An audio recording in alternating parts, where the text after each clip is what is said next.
Madame la conseillère fédérale, Monsieur le directeur adjoint, Mesdames et Messieurs, bonjour et bienvenue. Petite indication d'organisation, nous avons une conférence de presse en deux parties. Le premier sujet que nous allons traiter aujourd'hui sera ce projet de loi sur la restitution des avoirs illicites. Pour traiter de ce sujet aux côtés de Madame la conseillère fédérale Micheline Calmiret, j'ai le plaisir d'accueillir sur ce podium Monsieur Valentin Zellweger, le directeur adjoint de la direction du droit international public. Nous enchaînerons tout de suite après cette première conférence de presse sur la deuxième, sur les thèmes que vous connaissez et qui sont annoncés depuis quelque temps déjà, officiellement depuis hier. Je prendrai toutes les questions ensuite depuis le podium ici, puisque les exposants s'exprimeront ici en français et en allemand. Donc je vous demande de bien vouloir poser toutes les questions directement depuis la salle. On ne va pas encore faire des interviews bilatérales par la suite. Par contre, vous aurez tout le loisir de poser les questions qui vous taraudent à l'issue de cette conférence de presse. J'ai encore une communication à vous donner sur les communiqués qui vous avaient été annoncés. Un communiqué ne fera pas l'objet de publication aujourd'hui. Le sujet a été à peine abordé. Il sera décidé probablement la prochaine fois. Il s'agissait du rapport, rôle joué par l'autorité de surveillance des marchés financiers dans la crise financière, enseignement pour l'avenir. Stichwort FINMA. Ce communiqué viendra probablement à la prochaine séance du Conseil fédéral lorsqu'il y aura une décision sur ce sujet.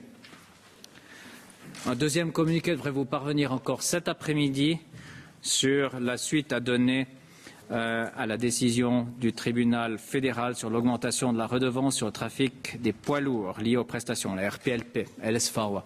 Vous recevez un communiqué dans le courant de l'après-midi sur ce sujet. Y aurait-il, avant de passer au thème du jour, une question encore sur la séance du Conseil fédéral qui s'est tenue aujourd'hui, Monsieur Cavelti?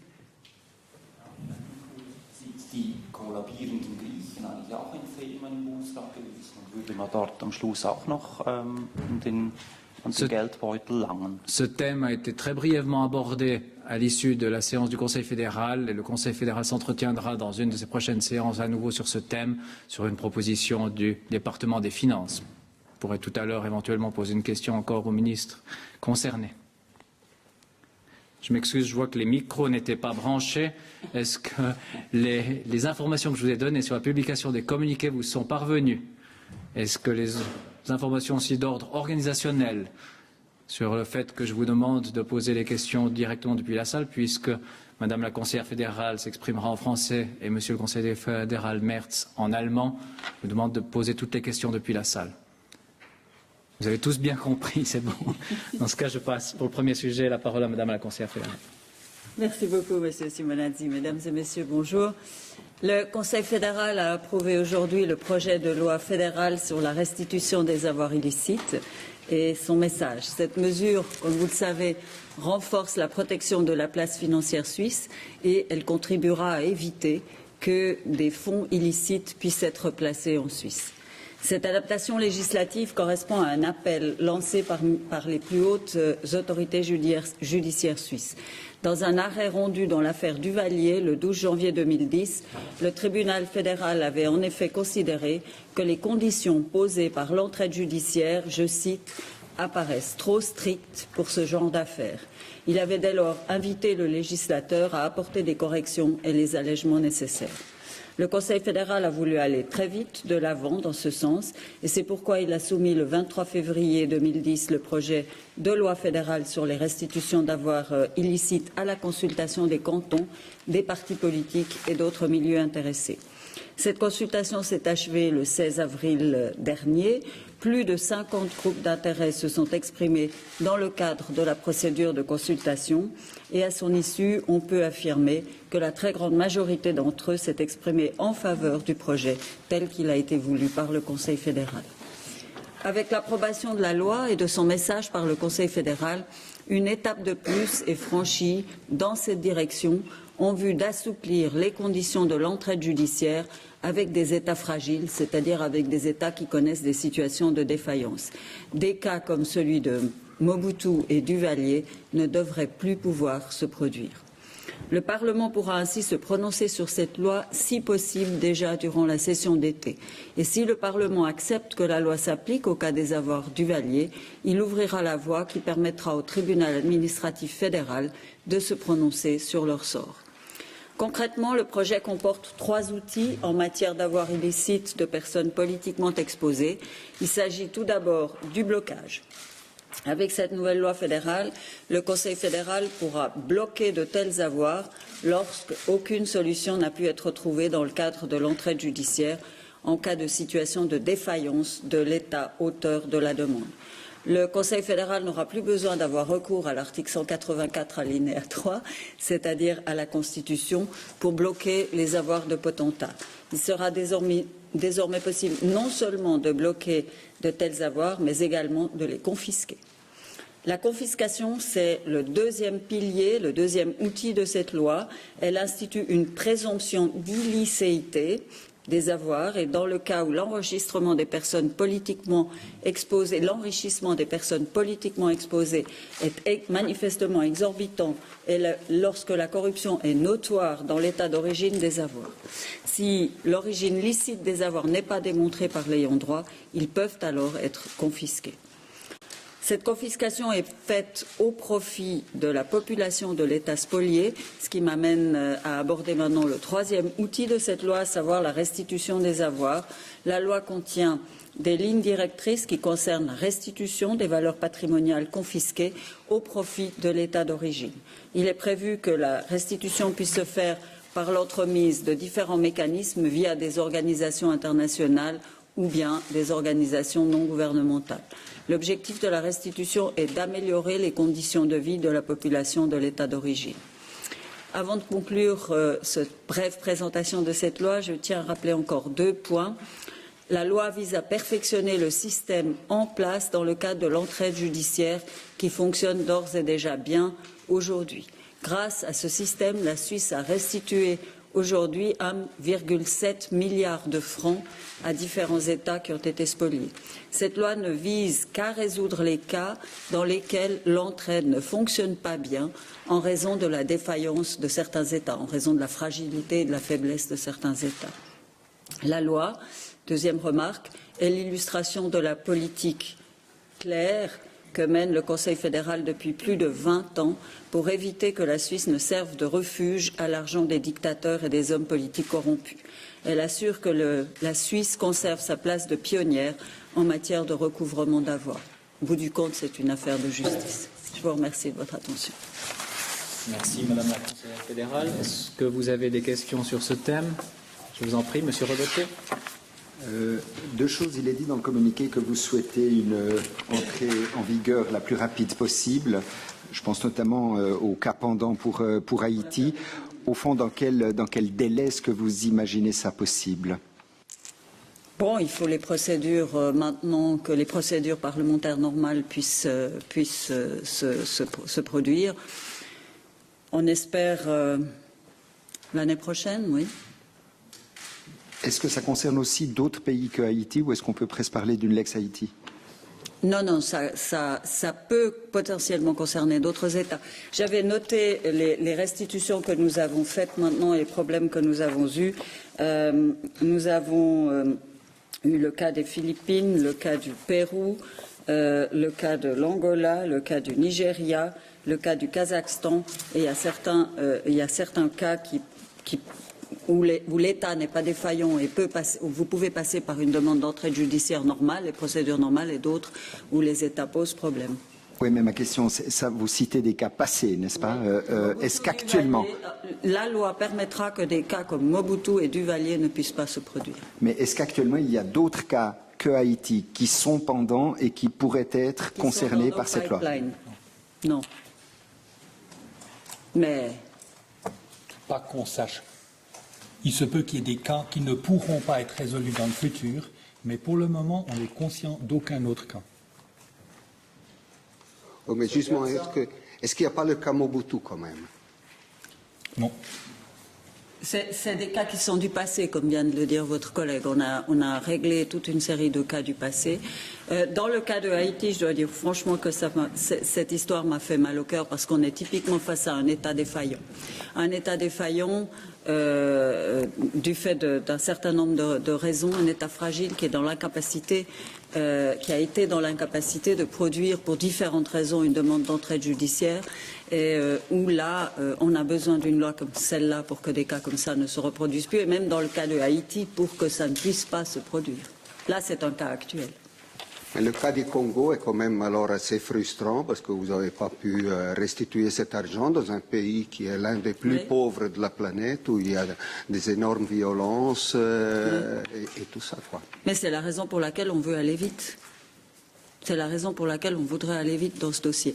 Et dans le cas de Haïti, il s'agit moins de la grandeur du montant, si vous voulez, que d'une question de principe.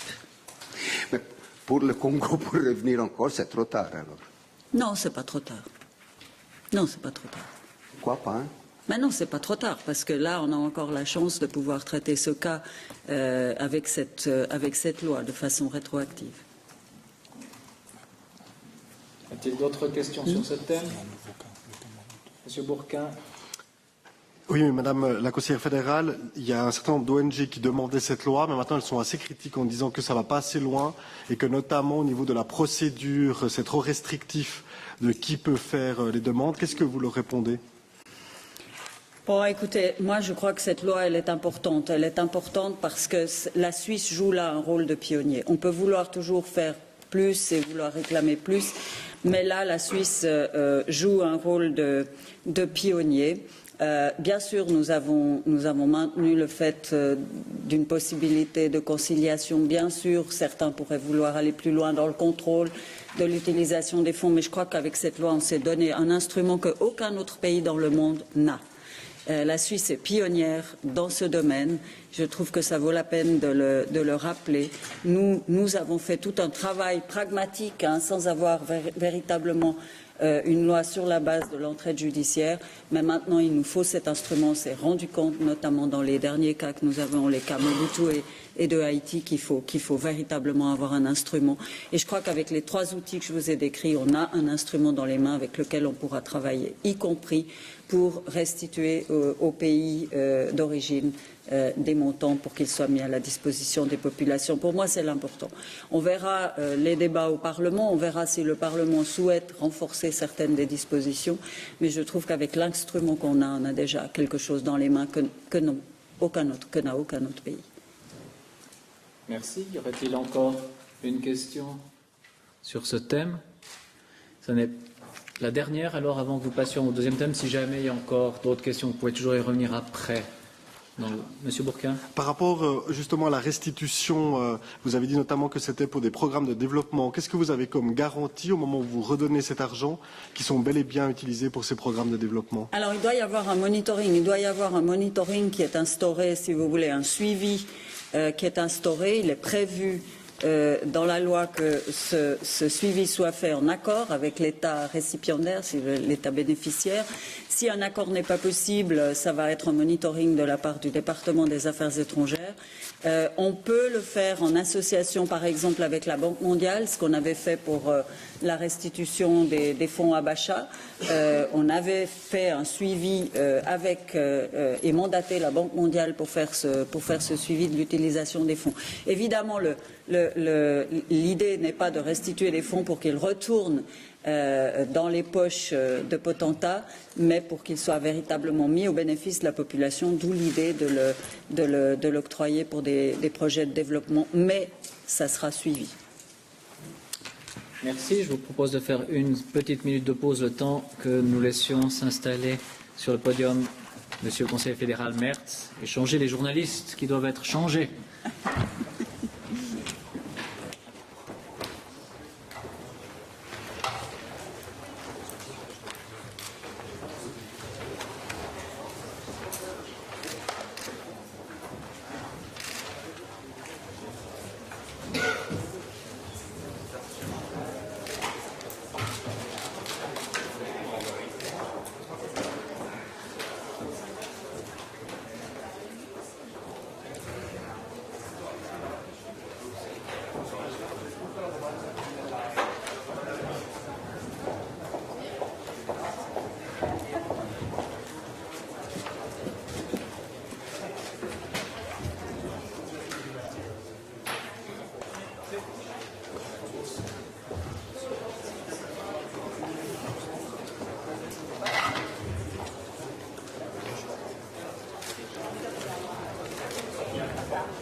Madame la conseillère fédérale, Monsieur le conseiller fédéral, Mesdames et Messieurs, passons tout de suite au deuxième thème du jour, thème qui vous ont été annoncés. Vous avez reçu également les communiqués de presse à ce sujet. Je vous rappelle, puisqu'il y a quelques journalistes qui ont changé, que nous prendrons toutes les questions sur ce thème après, depuis le podium. Il n'y aura pas d'interview bilatérale puisque nous avons deux intervenants qui parleront en français et en allemand. Vous pouvez poser toutes vos questions depuis la salle.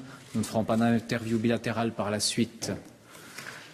Pour l'organisation encore, Monsieur le conseiller fédéral Merz s'exprimera en premier, Madame la conseillère fédérale ensuite. Monsieur le conseiller fédéral, vous avez la parole. Frau Kollegin, meine sehr verehrten Damen und Herren, der Bundesrat hat heute eine Reihe von Entscheidungen getroffen, die den Finanzplatz Schweiz weiterhin stabilisieren.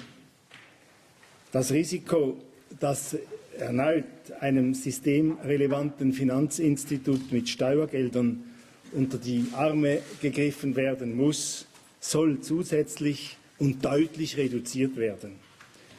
Der Bundesrat betrachtet deshalb jeden einzelnen der heute getroffenen Entscheide in diesem Zusammenhang für sinnvoll, für nötig und für zielführend. Im Vordergrund stehen einerseits Beschlüsse zur Besteuerung von Vergütungen im weitesten Sinne und andererseits zur Regulierung von systemrelevanten Großbanken. Ich beginne mit den steuerlichen Maßnahmen. Die Kritik, die in der Öffentlichkeit über die Vergütungssysteme der Banken, namentlich der Großbanken, vorgebracht wird, betrachtet der Bundesrat als gerechtfertigt. Entschädigungen für ein paar hundert Angestellte in Milliardenhöhe und für einige wenige in zweistelliger Millionenhöhe gefährden den gesellschaftlichen Zusammenhalt in unserem Land. Und solche Entschädigungen deuten letztlich auf ein Marktversagen hin. Insbesondere, wenn dann Unternehmen noch Verluste machen, sind Boni und Lohnexzesse völlig unverständlich. Wenn einem Finanzinstitut darüber hinaus sogar noch mit Steuergeldern geholfen werden muss, dann dürfen diese nicht in die Taschen von noch ein paar wenigen Manager fließen. Die politische Herausforderung für den Bundesrat bestand und besteht nun darin, eine richtige Balance zwischen Regulierung und den eben doch nötigen marktgetriebenen Anreizen zu finden. Die Herausforderung besteht auch darin, verfassungskonform zu sein. Und sie besteht auch darin, Lösungen zu suchen, die umsetzbar sind, die praktikabel sind und letztlich auch Lösungen, die man nicht einfach umgehen kann. Und gleichzeitig sollen den Unternehmen und dem Unternehmensstandort keine übermäßigen Fesseln und damit Wettbewerbsnachteile auferlegt werden. Und sie ersehen daraus einen ganzen Set von Bedingungen, dem es Rechnung zu tragen galt. Und vor diesem Hintergrund hat der Bundesrat das EFD beauftragt, für die Vergütungspraxis 3 steuerliche Maßnahmen auszuarbeiten. Die erste besteht darin, dass wir vorsehen, gesetzliche Beschränkungen von Boni von Unternehmen, die durch den Staat unterstützt werden. Salärsysteme von Finanzunternehmen, die Staatshilfe beanspruchen, sollen mit anderen Worten in diesem Bereich reguliert werden. Und zwar für die ganze Dauer der Unterstützung. Angesichts der Vergütungsexzesse, die nach wie vor bestehen, gibt es gute Gründe dafür, ein klares Zeichen in diese Richtung und in die Zukunft zu setzen. Im Vordergrund steht eine gesetzliche Bestimmung, sei es im Finanzmarktaufsichtsgesetz, sei es im Bankengesetz. Und diese Bestimmung sagt, dass Salärsysteme im Interventionsfall für die gesamte Dauer der beanspruchten Unterstützung situationsgerecht zu regeln sind. Und eine solche Regelung muss vertraglich stattfinden, und zwar durch einen Vertrag zwischen dem Bund und dem zu unterstützenden Unternehmen. Denkbar wäre auch eine noch schärfere Bestimmung, die für staatlich gestützte Finanzunternehmen die Auszahlung von variablen Vergütungen gänzlich untersagt. Wir werden das prüfen. Und der Bundesrat will damit ein klares politisches Signal setzen. Im Falle einer staatlichen Intervention sind Einschränkungen oder gar Verbote bei den Boni zu gewärtigen.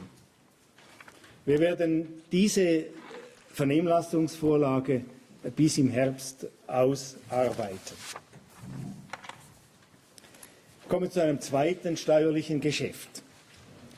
Und dieses Geschäft ist im Parlament bereits hängig.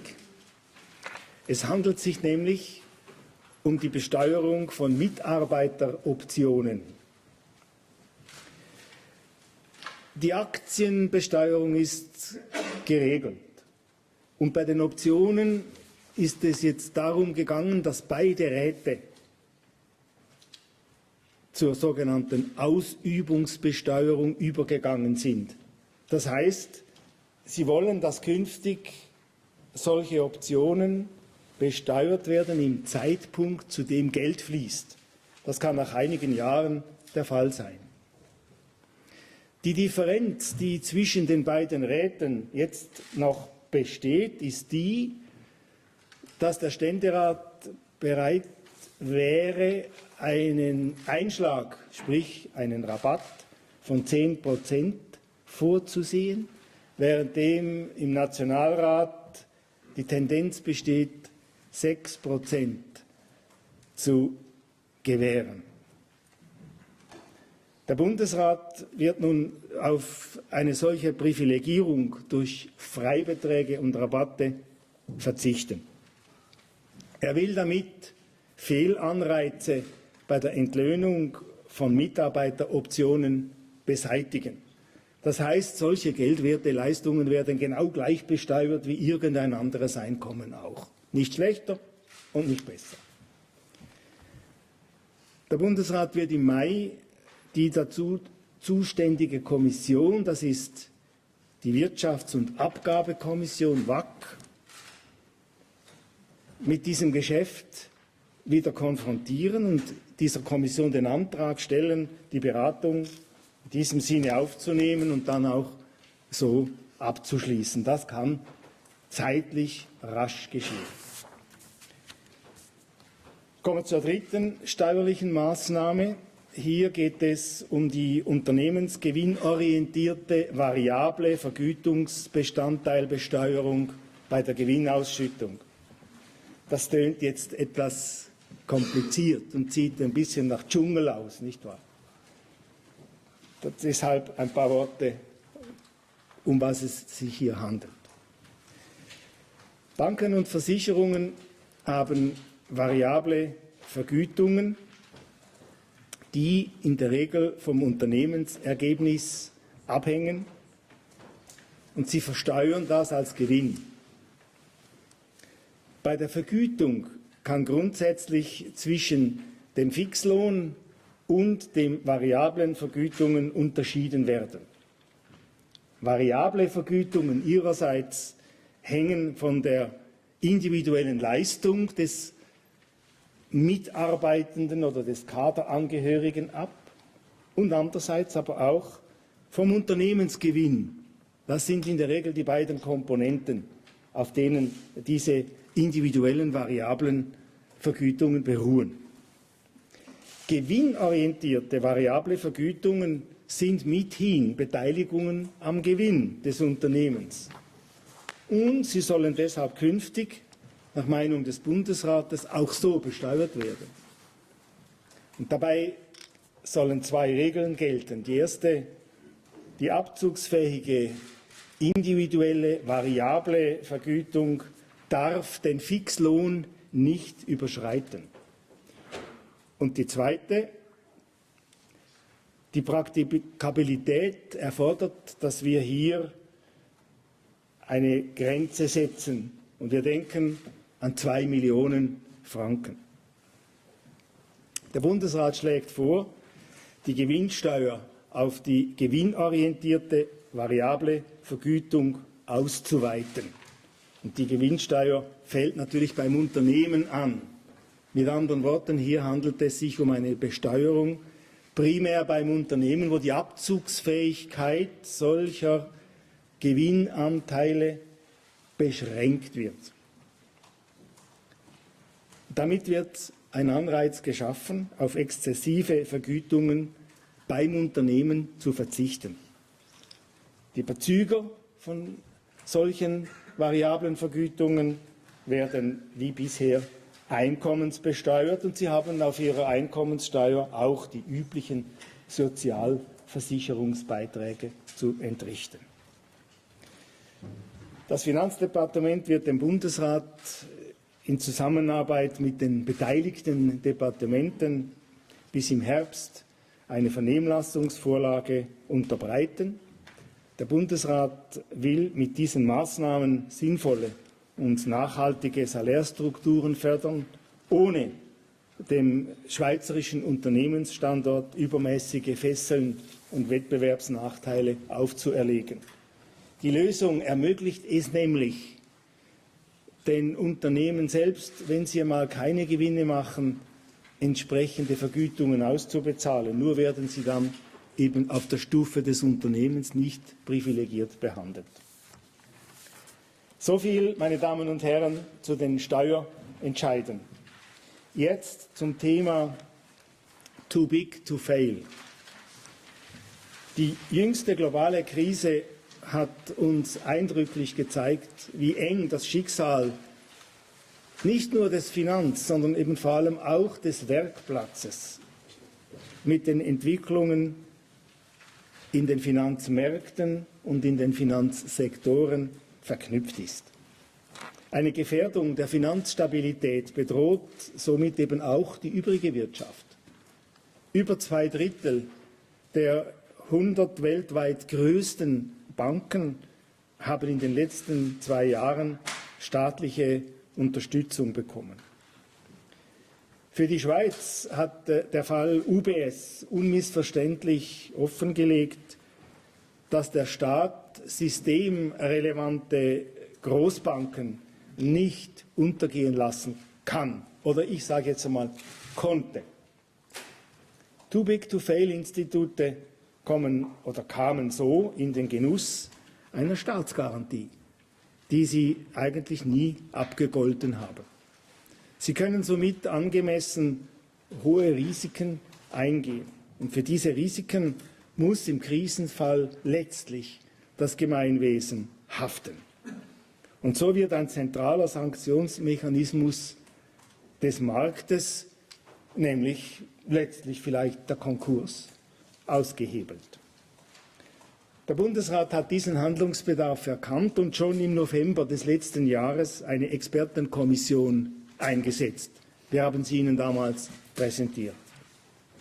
Er hat einen Zwischenbericht dieser Kommission in der heutigen Sitzung zur Kenntnis genommen und analysiert. Der Bundesrat geht mit dieser Expertenkommission einig, dass systemrelevante Großbanken künftig stärker reguliert werden müssen. Und hier sind Maßnahmen gefordert, um die Wahrscheinlichkeit einer Insolvenz einer systemrelevanten Bank abzusenken. Gleichzeitig sollen aber auch die volkswirtschaftlichen Kosten reduziert werden, falls dann eben doch noch einmal eine systemrelevante Bank gestützt werden müsste. Denn auch in Zukunft können Finanzkrisen ja nie völlig ausgeschlossen werden. Beziehungsweise es wird wieder Finanzkrisen geben, aber sie werden anders daherkommen als diejenige, die wir jetzt verarbeitet haben. Es braucht deshalb präventive Maßnahmen, wie der von der Expertenkommission empfohlene Erhöhung der Anforderungen in den Bereichen Eigenmittel, Liquidität, Risikoverteilung, Leverage. Maßnahmen, die die FINMA eigentlich in Absprache mit den beiden Großbanken für das Jahr 2012 bereits vereinbart hat. In diesem Sinne ist die Marschrichtung vorgezeichnet. Dazu gehören aber auch jetzt Eingriffe in die Organisationsstruktur, die im Falle einer drohenden Insolvenz subsidiär angewendet werden können. Das ist wahrscheinlich der schwierige Punkt in diesem ganzen Thema Too Big to Fail. Der Punkt, den es noch abzutiefen gilt und den die Expertenkommission jetzt im zweiten Teil ihrer Tätigkeit vertieft aufnehmen muss.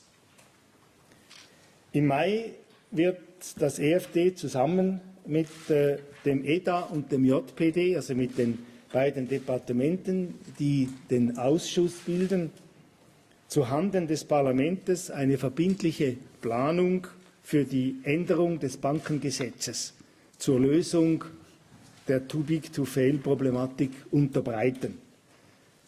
Der Bundesrat wird darüber voraussichtlich bereits in seiner nächsten Sitzung vom 12. Mai eine Botschaft zur Kenntnis nehmen können. Jetzt komme ich noch zu zwei kleineren, aber nicht desto trotz wichtigen Themen. Zunächst hat der Bundesrat heute auch die Frage einer Finanzsektorsteuer geprüft, einer Steuer, wie sie vor allem auch von den USA vorgeschlagen wurde. Wir stellen fest, dass sich die Schweiz hier in einer Sonderposition befindet.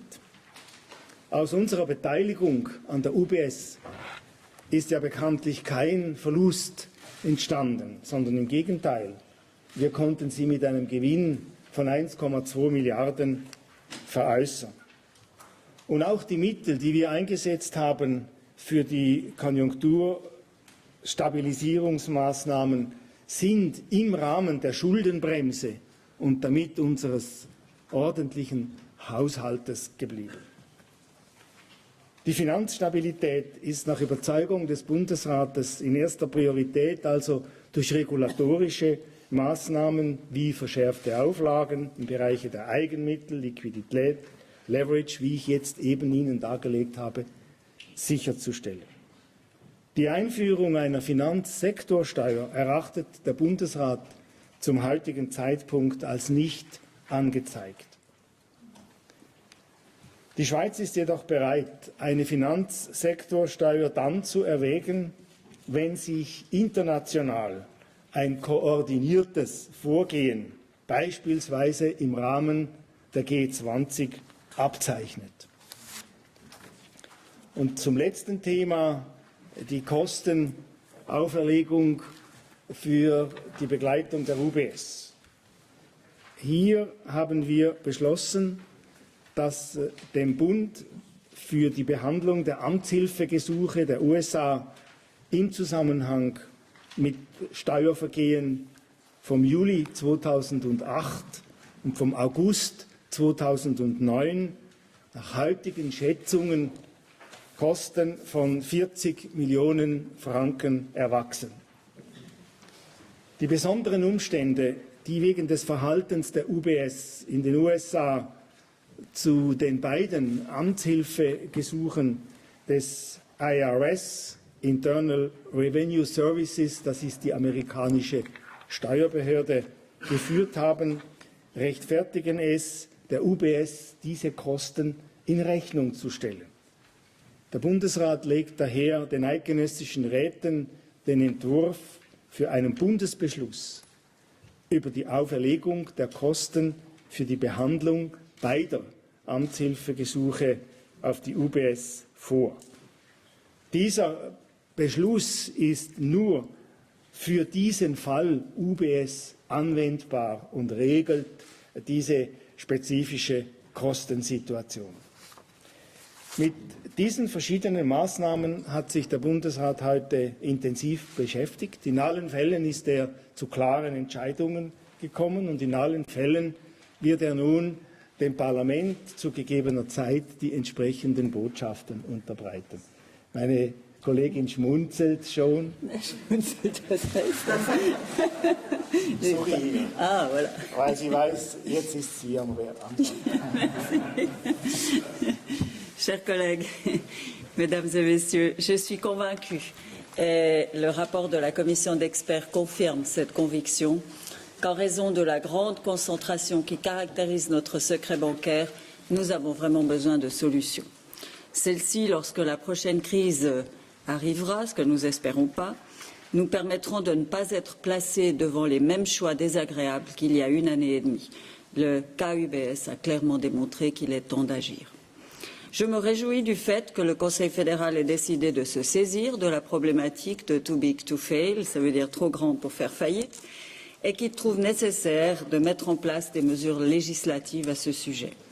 Cela concerne d'une part des améliorations en ce qui concerne la prévention. Je trouve tout à fait normal que nous prenions des mesures qui bénéficient à une banque qui présente un risque systémique et que lorsque nous prenions des mesures qui bénéficient à une banque qui présente des risques systémiques, nous nous penchions aussi sur la relevance du système en tant que tel, de sorte que les futurs cas ne soient pas reproductibles. Avec le rapport intermédiaire de la commission d'experts, il est clairement établi que les instituts financiers dont la taille représente un risque systémique et qui sont importants pour la stabilité de notre économie, que cela doive satisfaire à des exigences particulières. Le Conseil fédéral a la ferme intention de proposer rapidement des mesures au Parlement. Une planification contraignante sera proposée encore ce mois de mai. Monsieur Mersoul l'a dit tout à l'heure, la prochaine séance du Conseil fédéral, pour une modification de la loi sur les banques. Notre ferme volonté d'agir rapidement est soulignée par le fait que nous considérons explicitement comme appropriée la proposition de modification de loi faite dans le rapport de la commission d'experts.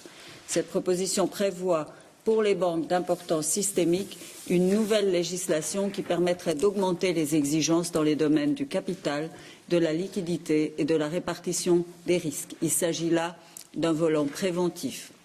Un autre volet vise à maîtriser des crises et réduire les dommages au cas où une grande banque se verrait malgré tout confrontée à l'insolvabilité.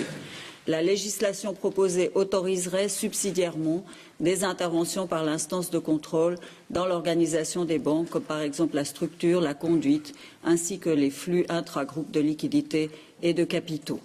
Le débat est en cours, ce débat doit être approfondi. Il est peu probable d'arriver à des résultats complets dans des délais très rapides sur ce point. Et c'est une raison pour notre pays d'agir. Le Conseil fédéral s'engage à présenter d'ici mi-mai un planning et une feuille de route précise. Il a la ferme intention, je l'ai dit, de présenter un projet de modification. Je me réjouis aussi de la décision du Conseil fédéral de proposer des limitations contre les rémunérations excessives dans le secteur financier.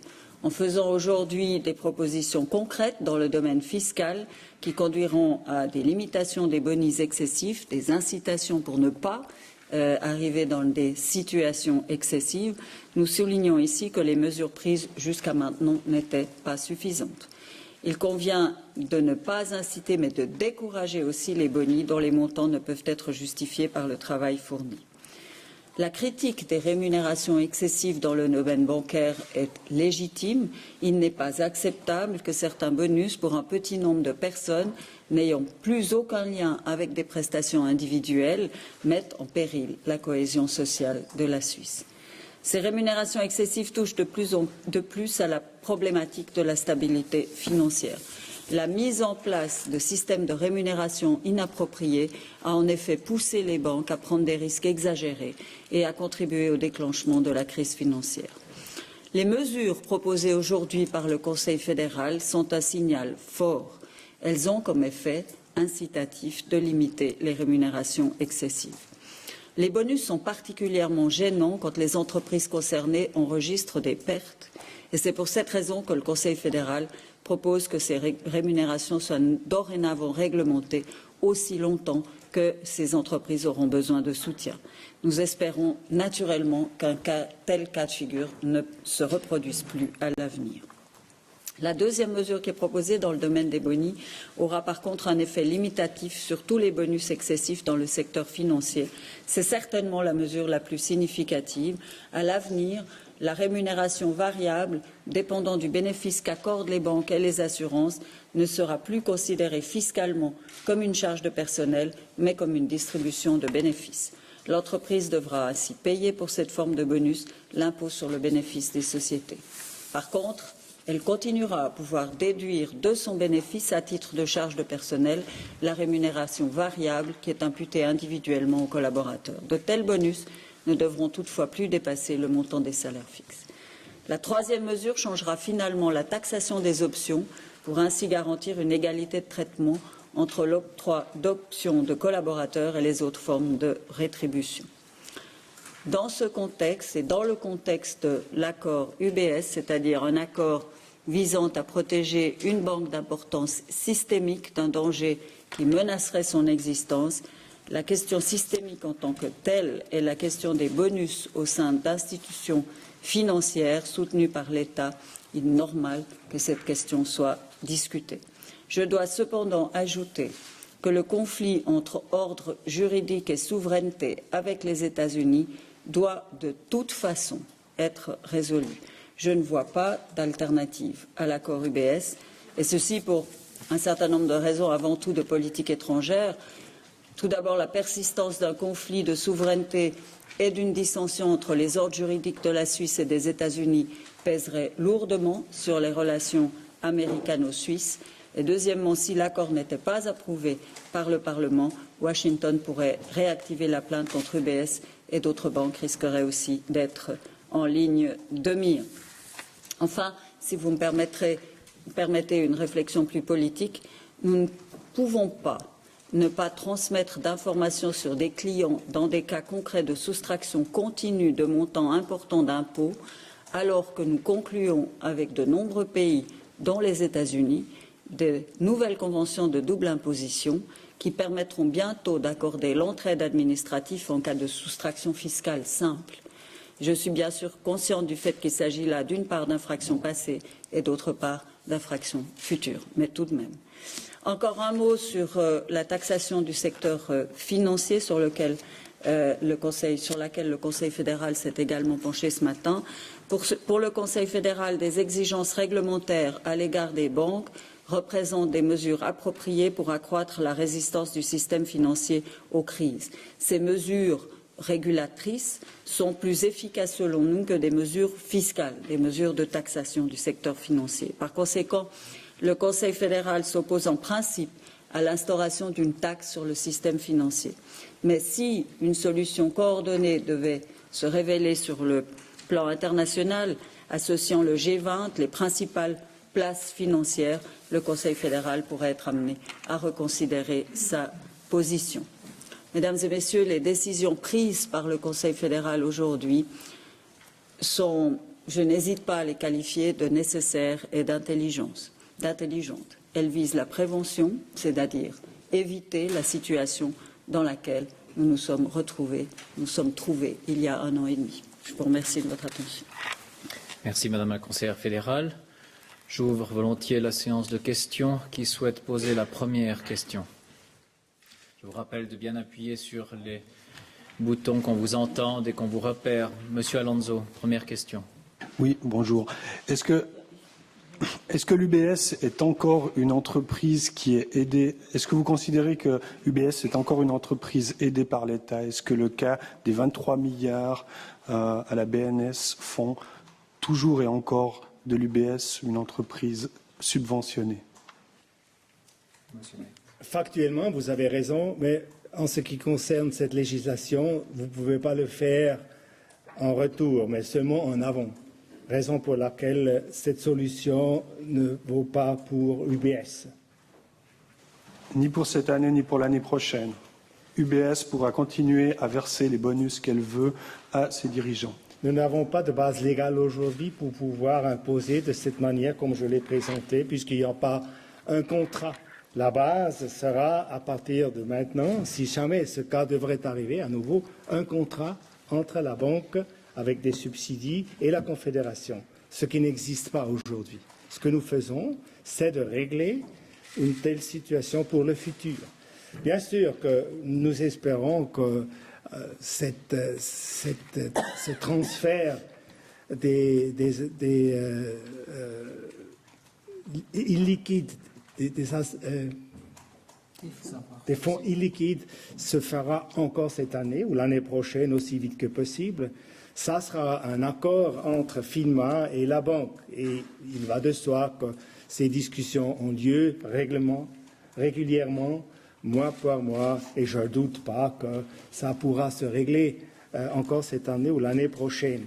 Mais cette législation ne sera pas prête à être introduite ou entrée en vigueur pour ce cas UBS du passé. Monsieur Cavalti.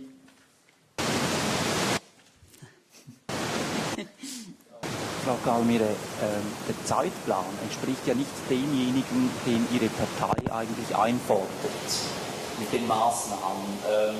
Wie wild wird die SP jetzt trotzdem zustimmen oder sollte ein bisschen Druck aufrechterhalten, dass da wirklich etwas passiert? Wie kommunizieren Sie jetzt mit Ihrer Partei? Also diese Frage müssen Sie meine Partei stellen. Als Bundesrätin, ich finde, der Bundesrat hat heute wichtige Entscheide genommen. Das heißt, wir haben uns entschieden zu engagieren. Wir werden ein zwingendes, sagt man das so, Planung oder Fahrplan zu Parlament bringen. Und in diesem zwingenden Fahrplan werden wir uns engagieren, auch, wie ich gesagt habe, für bestimmte Gesetzesänderungen, Teilgesetzesänderungen des Bankengesetzes, die schon jetzt im Zwischenbericht des Expertengruppe dargelegt sind. Ich möchte aus der Sicht der Steuervorlagen dazu noch etwas sagen. Diese Steuern sind ja in der Schweiz immer eine Zusammenarbeit zwischen den Kantonen und dem Bund, weil das Gesetz über die direkte Bundessteuer, insofern es sich auf natürliche Personen bezieht, natürlich für beide gilt. Der Bund lebt vor allem von der Mehrwertsteuer, das ist für uns die zentrale Einnahmequelle. Die direkte Bundessteuer spielt eine weniger große Rolle und innerhalb der direkten Bundessteuer der Anteil der juristischen Personen, sprich der Gewinnsteuer, erst noch größer als derjenige für natürliche Personen. Und das bedeutet, dass wir die Vorlage 1 und mindestens auch 3, die Vorlage also der unternehmensgewinnorientierten variablen Vergütungsbestandteile, mit den Kantonen zusammen erarbeiten müssen. Das braucht natürlich Zeit, oder, für die Vernehmlassung. Das ist das übliche Verfahren, wie wir es rechtsstaatlich in unserem Land haben.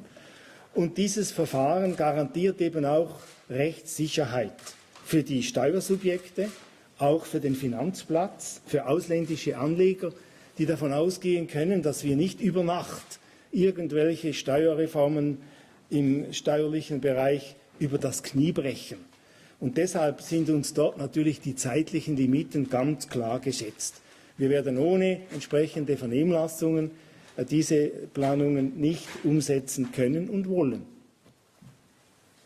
Aber Ihre Partei, Frau Calmire, wenn sie jetzt heute nicht sagt, wir sind jetzt für den Staatsvertrag, handelt sie fahrlässig oder was für ein Attribut würden Sie hier verwenden? Ja, wir haben Ihnen nicht ganz gut verstanden. Können Sie das wiederholen, bitte? So jetzt Ihre Partei heute nicht sagt, wir stehen jetzt zum Staatsvertrag und werden Ja stimmen, ist das ein fahrlässiges Verhalten oder was für ein Attribut würden Sie, mit welchem Attribut würden Sie dieses Vorgehen, diese Politik versehen? Écoutez, nous vous avons dit quelles étaient les mesures pour lesquelles le Conseil fédéral allait s'engager. Mon collègue Merz vous a expliqué pour ce qui concerne les bonis, les contraintes auxquelles nous sommes confrontés. Cette décision nécessite une consultation des cantons et ne peut pas être prise très rapidement. Pour ce qui concerne Too Big to Fail, là, il y a des propositions qui sont faites dans le rapport intermédiaire du groupe d'experts, des propositions aussi de modification de la loi sur les banques. Le Conseil fédéral dit qu'il les soutient, dit qu'il a l'intention de s'engager et dit ensuite qu'il va présenter une planification contraignante de ces engagements. Et nous allons le faire pour la prochaine séance du Conseil fédéral. Je pense qu'ensuite vous pourrez juger, et mon parti pourra juger, de la compatibilité des engagements du Conseil fédéral avec sa volonté de pouvoir se prononcer sur l'accord Suisse-États-Unis. Je vous l'ai dit, l'accord Suisse-États-Unis, je n'y vois pas d'alternative. Je pense que cet accord est très important. Aussi en termes de politique étrangère, dans la mesure où il touche à nos relations avec les États-Unis. Si la Suisse était perçue comme un partenaire bilatéral dans ses relations avec les États-Unis qui n'est pas fiable, qui ne se tient pas à ses engagements, alors nous pourrions avoir des conséquences sur toute une série d'autres discussions avec les États-Unis, en particulier sur la ratification de la convention, de la nouvelle convention de double imposition.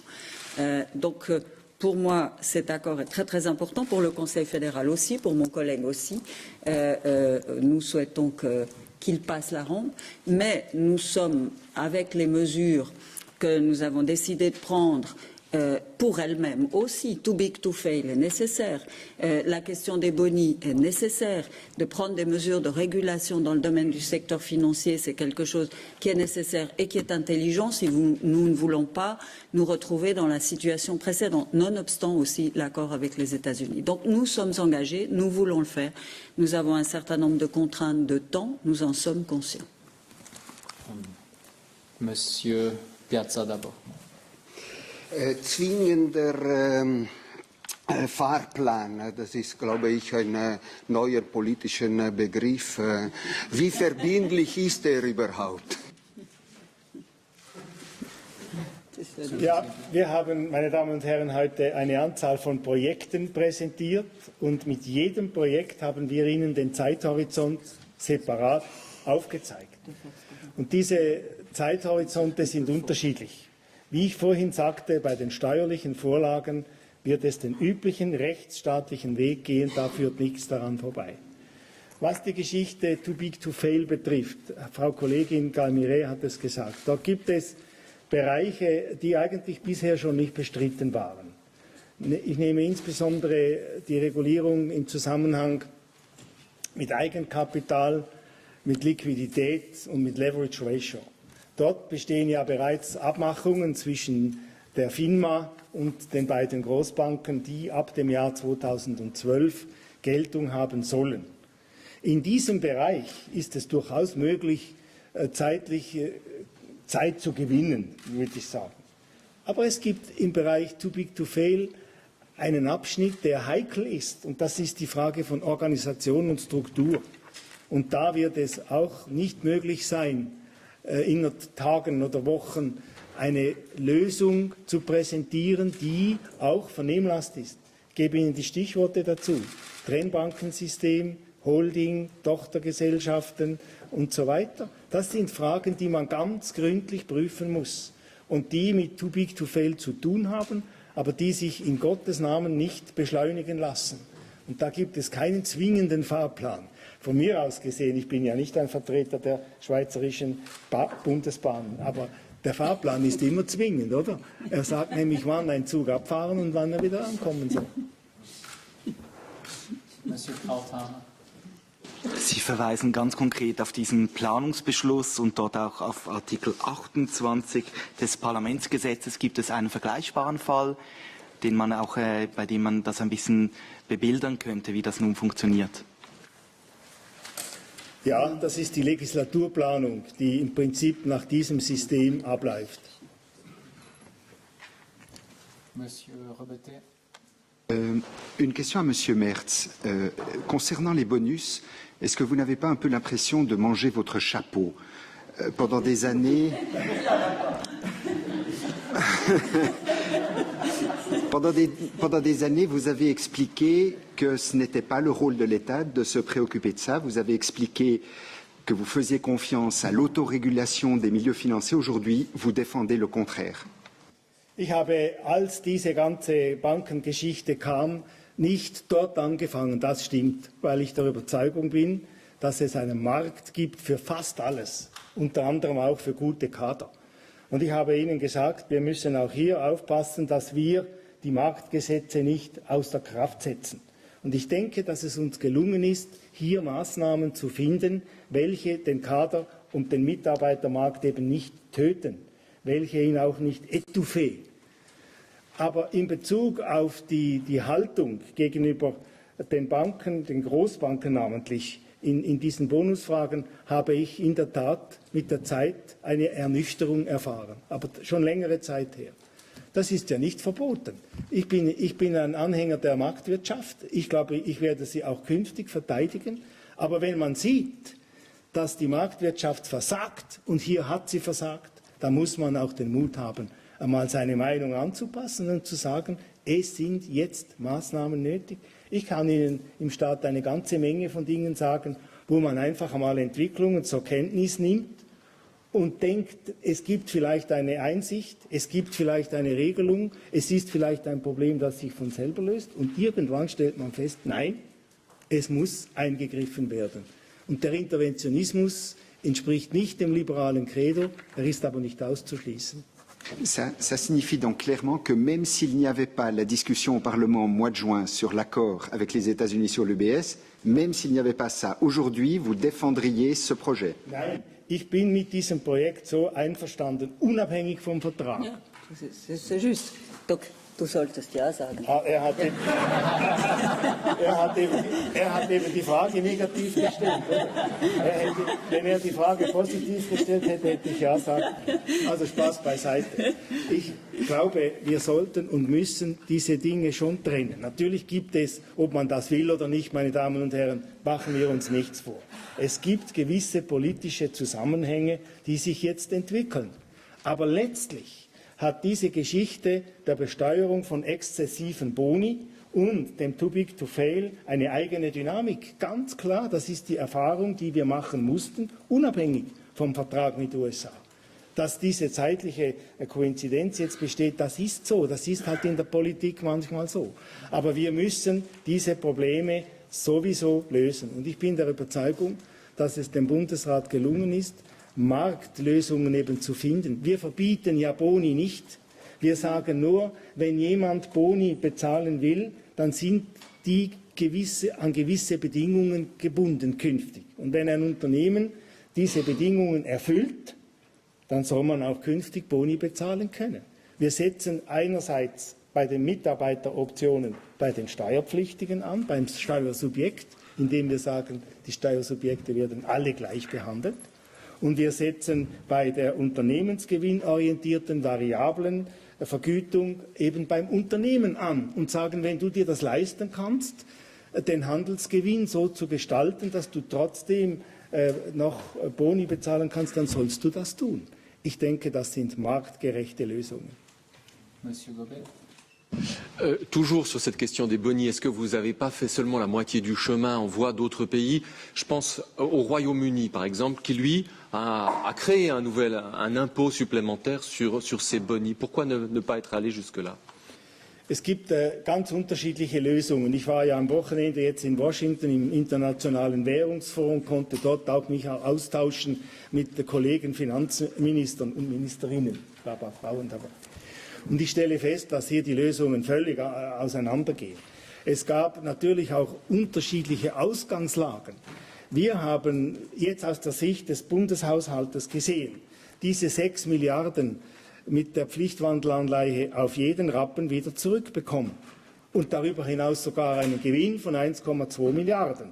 Dank dem plus einem guten Überschuss sind wir ein Land, das 11 Milliarden Schulden abbauen konnte letztes Jahr. Ich habe keinen Kollegen gefunden in Washington, der etwas Ähnliches erzählen konnte. Keinen. Im Gegenteil. Sie kommen alle geknickt daher, weil sie Schulden haben bis übers Dach. Und daher verstehe ich durchaus, dass man sich dort Überlegungen macht im Zusammenhang mit Exportpolitik, mit Währungspolitik, mit Fiskalpolitik und dass jedes Land eine Lösung sucht.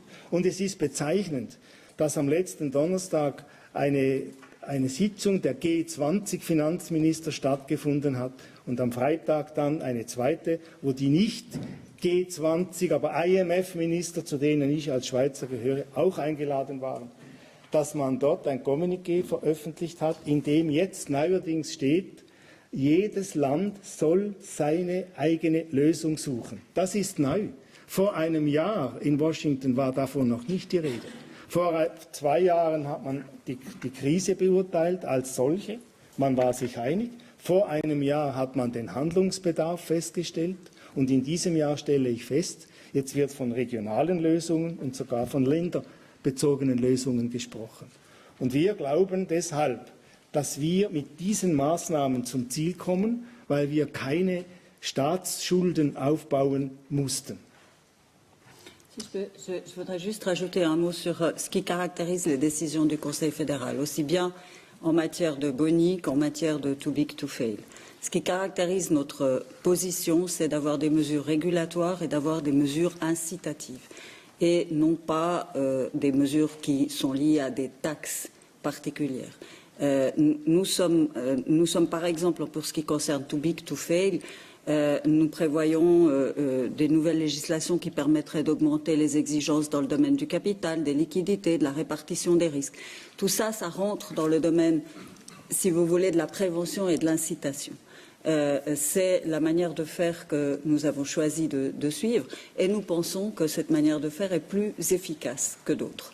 C'est la raison pour laquelle, dans les 2 domaines, vous voyez apparaître ce type de mesures en priorité. Monsieur Studer. Herr Merz, Sie möchten ja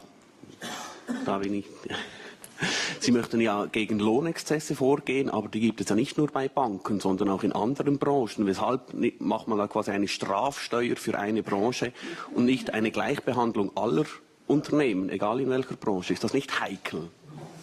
Ja, also wir haben also 3 Vorlagen im steuerlichen Bereich präsentiert. Die erste dieser Vorlagen richtet sich an Banken und Versicherungen für den Fall, dass sie von staatlicher Hilfe abhängen. Und dann müssen sie durch Vertrag akzeptieren, dass wir die Bonuspolitik beeinflussen. Das zweite war die Mitarbeiteroptionen. Und dieses Geschäft ist in der Tat für alle, da haben Sie recht, für alle Branchen gilt das gleich. Das heißt also künftig, wenn das so realisiert wird, was ich hoffe, werden alle, die Mitarbeiteroptionen besteuern, gleich besteuert. Es gibt keine Privilegien mehr in diesem Bereich für keine Branche. Die dritte Maßnahme dagegen, die richtet sich nur an Banken, eventuell, das ist noch abzuklären im Zusammenhang mit der Botschaft, an Versicherungen, denke an Rückversicherungsgeschäft, wenn überhaupt. Und in diesem Bereich ist es, ich wiederhole mich, so, dass das Unternehmen Gewinnsteuer bezahlen muss, beziehungsweise dass die Gewinnsteuer des Unternehmens durch beschränkte Abzugsfähigkeit von unternehmensgewinnorientierten variablen Vergütungen eingeschränkt wird. Aber ausbezahlen kann man in diesem Fall Boni trotzdem. Es ist eine Besteuerung, die sich an das Unternehmen richtet. Und das Unternehmen muss wissen, welchen Gewinn, welchen Handelsgewinn zum Beispiel es ausweisen möchte, um entsprechende Boni noch bezahlen zu können.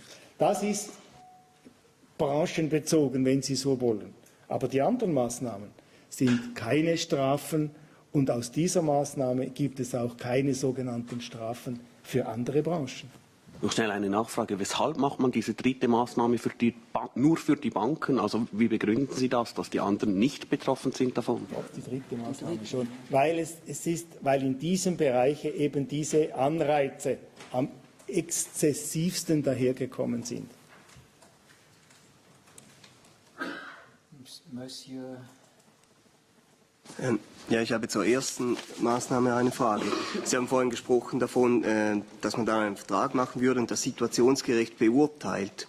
Haben Sie schon irgendeine Vorstellung im Kopf, was das bedeutet? Also es gab ja die Forderung, dass man beispielsweise bei Banken so lange sie vom Staat unterstützt werden, dann die Löhne so handeln würde wie bei staatsnahen Betrieben. Könnte das für Sie so weit gehen? Also die Kriterien sind noch nicht definiert. Ich habe Ihnen gesagt, dass ich mir vorstellen könnte, in der schärfsten Form, dass man in einem solchen Vertrag Boni verbietet, einfach schlicht verbietet. Aber situationsgerecht bedeutet eben, dass man, wenn Staatshilfe erforderlich wird, abklären muss, warum, für wie lange, wie groß und wozu. Und das könnten Kriterien sein. Und dementsprechend kann man dann einen Vertrag zwischen dem Bund und der mit Staatshilfe ausgerichteten Bank abschließen. Und deshalb gilt es, in dieser Botschaft die Kriterien aufzustellen. Und die Kriterien müssen dann eben, wie wir gesagt haben, situationsgerechte Verträge ermöglichen. Monsieur Burkhardt. Es ist ja offensichtlich, diese Maßnahmen und vor allem das horrende Tempo, das der Bundesrat an den Tag legt, ist ja unter dem Eindruck der SP-Forderungen. Die sagt, entweder gibt es sowas oder wir sagen Nein zum Staatsvertrag. Ist der Bundesrat erpressbar? Wen schauen Sie jetzt an? Non, je crois qu'il faut carrément. Mon collègue l'a dit et répété, je l'ai aussi dit. Ces mesures sont intelligentes et ces mesures sont nécessaires, puisque nous ne voulons pas nous retrouver dans la situation où nous nous sommes trouvés il y a une année et demie. Ceci étant dit, c'est vrai qu'il y a quelque part un lien aussi avec l'accord avec les États-Unis. Il n'y a pas un lien formel, mais il y a un lien politique qui est fait. Mais ça ne signifie pas que le Conseil fédéral est sous chantage, sous un chantage quelconque. Encore une fois, nous nous engageons avec une planification que nous voulons contraignante parce que nous estimons que ces mesures sont nécessaires. Si elles servent aussi à ce que l'opinion du Parlement soit un petit peu plus ouverte à l'égard de l'accord avec les États-Unis, tant mieux. Schweift mein Blick noch zu Ihnen. Ja, jetzt komme ich auch noch. Zum horrenden Tempo möchte ich noch etwas sagen. Also die Maßnahme der Mitarbeiteroptionsbesteuerung, dieses Geschäft stammt aus dem Jahr 2004. Und es ist damals ins Parlament gekommen und in der Differenzbereinigung, jetzt schon in der zweiten Runde, im Ständerat ist die Neigung zu sagen, wie der damalige Vorschlag des Bundesrates, dass man einen Rabatt oder einen Einschlag von 10% gewähren möchte. Der Nationalrat hat gesagt 6%. Die SP hat damals gesagt, lieber nicht dieses Geschäft, lieber Hände weg davon. Und dann habe ich gesagt, gut, dann stoppen wir es und machen zuerst die Familienbesteuerung. Weil uns liegt sehr daran, dass wir diese Familienbesteuerung über die Runden bringen. Und diese bestand aus zwei Teilen. Zuerst die Besteuerung von Ehepaaren, Zweiverdiener-Ehepaaren und dann die Besteuerung von Familien mit Kindern. Beide Projekte sind jetzt abgeschlossen. In beiden Fällen gibt es kein Referendum mehr. Beide Familienprojekte sind jetzt in Kraft. Und es entspricht nur einem Versprechen meinerseits von damals, dass man die Mitarbeiteroptionsbesteuerung jetzt wieder aufnimmt. Und jetzt passt sie halt hier hinein. Aber von wegen horrendem Tempo, mein Lieber, seit 2004 kann also keine Rede sein hier. Madame. Eine kurze Frage an Herrn Finanzminister Merz. Sie haben es ja vorher selber erwähnt, andere Finanzminister sind ja ganz neidisch, weil sie unter den Schulden zusammenbrechen, während die Schweiz Schulden abbaut, letztes Jahr einen Überschuss eingefahren hat. Was hat denn die Schweiz besser gemacht als andere Länder, dass sie die Finanzkrise zwar mit einem blauen Auge, aber doch einigermaßen überstanden hat? Also von der wirtschaftlichen Seite aus gesehen ist eigentlich unsere Exportwirtschaft am ehesten von dieser Krise betroffen gewesen, während denn bei den Großbanken war es die UBS. Der Finanzplatz hat im Übrigen gut überlebt. Ich glaube deshalb, volkswirtschaftlich hat unser Land die Krise gut überstanden. Ich bin auch der Überzeugung, dass die Konjunkturmaßnahmen waren adäquat. Und was den Staatshaushalt betrifft, sage ich immer wieder, zum Glück haben wir die Schuldenbremse. Andere haben Ausgabengas und wir die Schuldenbremse. Und dieses Instrument hat bis heute eben dazu geführt, dass der Haushalt dieses Landes stabil und solid ist. Ça, je confirme, chers collègues, parce qu'on a beaucoup souffert sous les programmes d'économie. Noch zwei Fragen, dann werden wir wahrscheinlich aufhören. Herr Reimann. Herr Bundesrat, welches ist denn Ihre derzeitige Einschätzung, wie gravierend es wäre, wenn das Parlament den Staatsvertrag ablehnt? Haben Sie da in Washington zusätzliche Erkenntnisse gewonnen? Ich habe in Washington dieses Thema jetzt am Wochenende mit niemand besprochen, auch mit Herrn Geithner nicht, den ich zwar traf, aber das war kein Thema. Ich kann Ihnen diese Frage nicht beantworten, nicht weil ich zu wenig Hintergrund hätte, sondern weil ich einfach der Überzeugung bin, dass hier der Zeitpunkt und die Situation der Bank und der Märkte eine entscheidende Rolle spielen wird. Und das kann ich in diesem Sinne nicht einfach extemporieren. Klar ist eines, wenn wir diesen Vertrag mit den Vereinigten Staaten nicht einhalten, ein Vertrag, von dem unser Partner davon ausgehen konnte, dass er zwischen zwei Staaten rechtsstaatlich abgeschlossen ist, dann bedeutet das für uns ein Damoklesschwert mit jeder Sicherheit. Stellen Sie sich den umgekehrten Fall vor. Wir hätten von den Vereinigten Staaten etwas zu gut. Wir wollten von ihnen etwas, was unserem Rechtsempfinden entspricht. Und sie würden einen Vertrag mit uns nicht einhalten. Ich möchte uns dann hören. Ich glaube, es geht hier tatsächlich primär um die Rechtsordnungen, die sich gleichwertig gegenüberstehen. Und wie die Situation der Bank sich dann in dem Moment präsentiert, das ist spekulativ. Dazu möchte ich mich hier nicht äußern. Diese Frage müssten Sie der UBS selber stellen.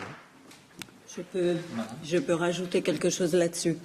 Je veux dire, premièrement, le clash entre les deux systèmes juridiques, celui des États-Unis et celui de la Suisse, n'aurait pas trouvé de solution. Et ça, pour les relations avec les États-Unis, c'est une mauvaise chose qu'il y ait des divergences de systèmes juridiques. Ensuite, l'engagement bilatéral de la Suisse. La Suisse serait perçue très probablement comme un partenaire qui ne respecte pas ses engagements bilatéraux.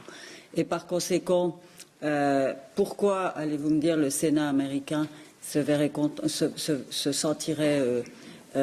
sentirait attiré par la ratification de la Convention de double imposition avec la Suisse, si nous ne sommes pas perçus comme un partenaire bilatéral qui tient ses engagements. Or, les conventions de double imposition sont essentielles, en particulier pour l'attractivité de la place économique suisse. Et comme vous le savez, il y a de nombreuses multinationales d'origine américaine qui sont situées sur le sol suisse. Donc je crois que pour différentes raisons, pour des raisons de protéger notre ordre juridique. Nous sommes un État souverain. Nous devons avoir la capacité de protéger notre ordre juridique.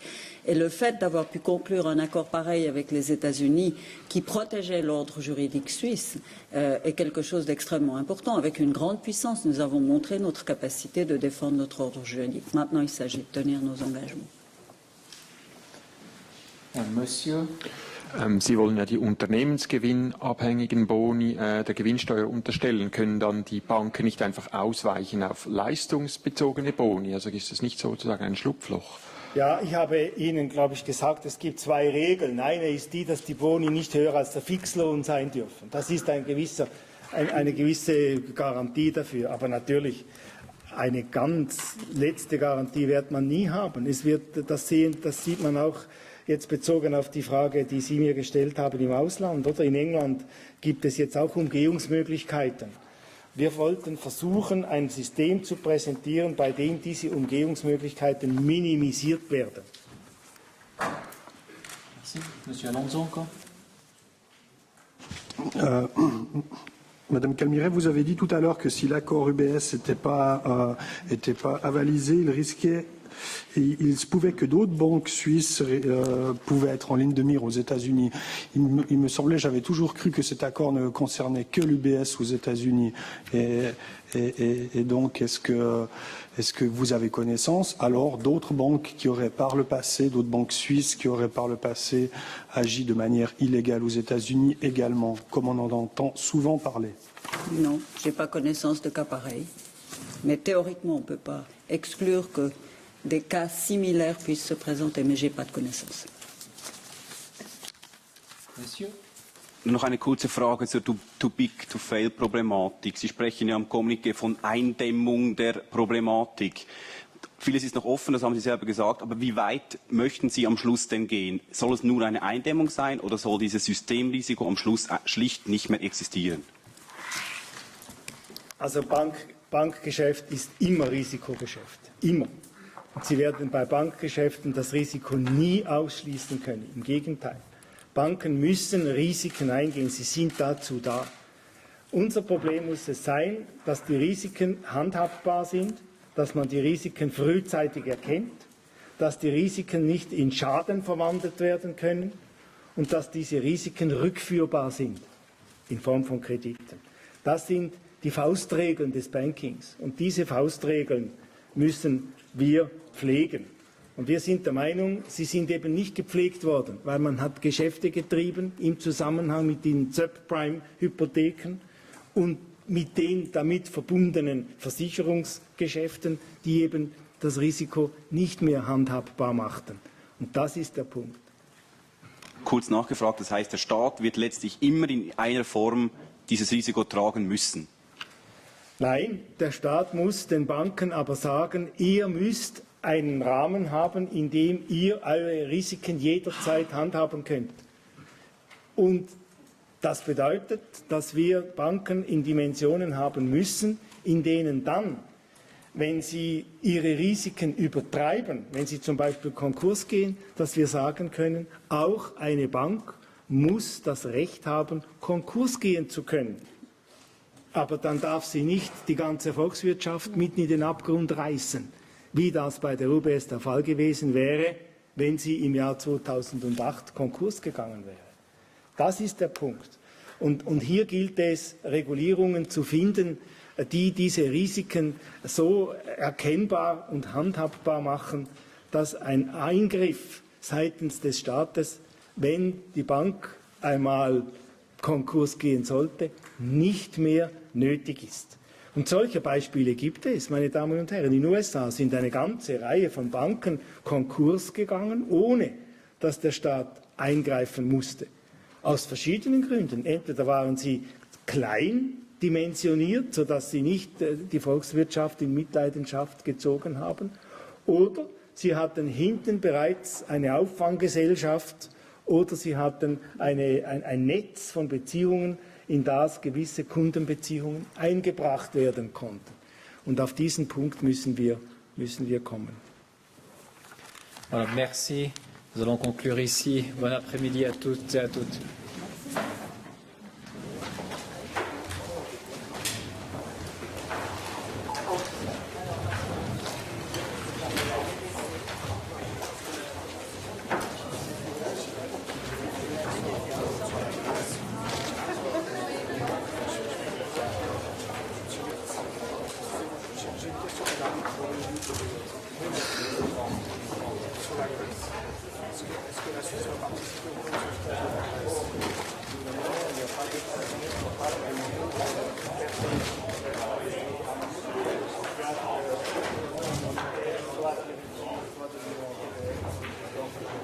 Bien sûr, le Luxembourg, toujours pas jouer la